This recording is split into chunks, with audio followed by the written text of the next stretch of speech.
Hi there, welcome to my second game development video. This is the game that I'm working here in GameMaker Studio 2. It's based off of the old Atari game known as Berserk, where you're just going from one room to another trying to survive, and there's an infinite number of rooms that you can go through. I decided to make something a little bit more focused and with an actual ending to the game. So this is the pre-game controller screen. You can ignore a lot of the stuff here. Your standard character is going to be this little guy right here who moves around and can shoot.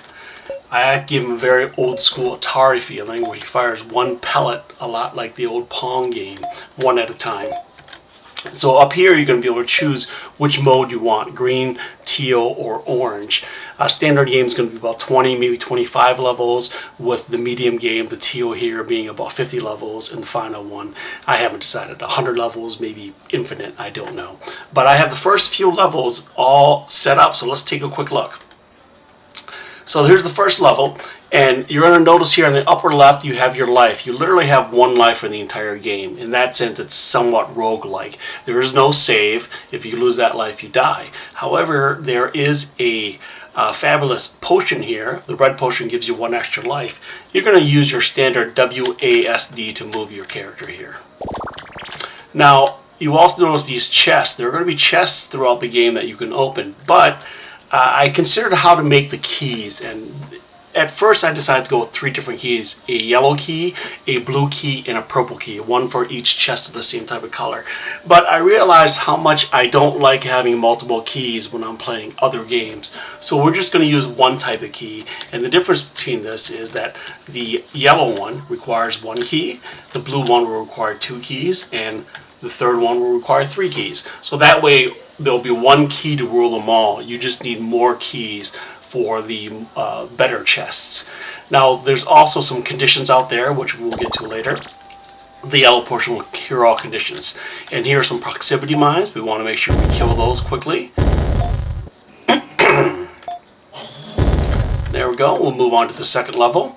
The second level, I had asked a question over on the other Reddit about how to make a Berserk game more interesting, and somebody mentioned, well, how about adding doors? And I thought, that's a great idea. So this yellow door here can only be opened if you have a key, and I based this off of the old Gauntlet and Gauntlet 2 games. So let's pick up a key, which you'll see in the upper left here, and then we'll go through the door. Now, picking up a weapon, you only get one kind of, this is a special weapon, and you only get one kind of special weapon at a time. So we'll pick up 3 of these to pick up extra ammo. So these shurikens will be fired by your right click button. And we'll test out the right click button right now.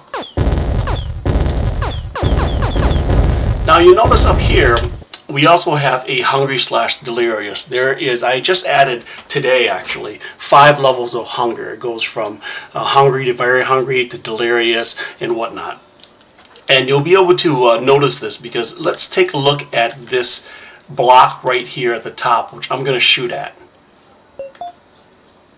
Now you notice that the angles are slightly off. That's because you lose your accuracy because you're delirious. If I go here and I eat something, I'm now went down from delirious to just tired. Now my accuracy is at 100% and I won't have that deviation anymore. Don't worry though, right now you cannot die from hunger. And again, let's test out these fabulous weapons, these shurikens, one of my favorites. This is an interesting new mob. He is a slime mob, and I highly recommend him. He's available at the GameMaker marketplace. And he doesn't actually do any damage, but you'll notice that once you get hit, you're going to be slowed. That's one of the conditions. There are several conditions in the game, and the conditions are semi-permanent. So I'll go ahead and I'll shoot this mob. The good news is, if you have a yellow potion, you can get rid of all of these conditions right away. So let's move on to the next level.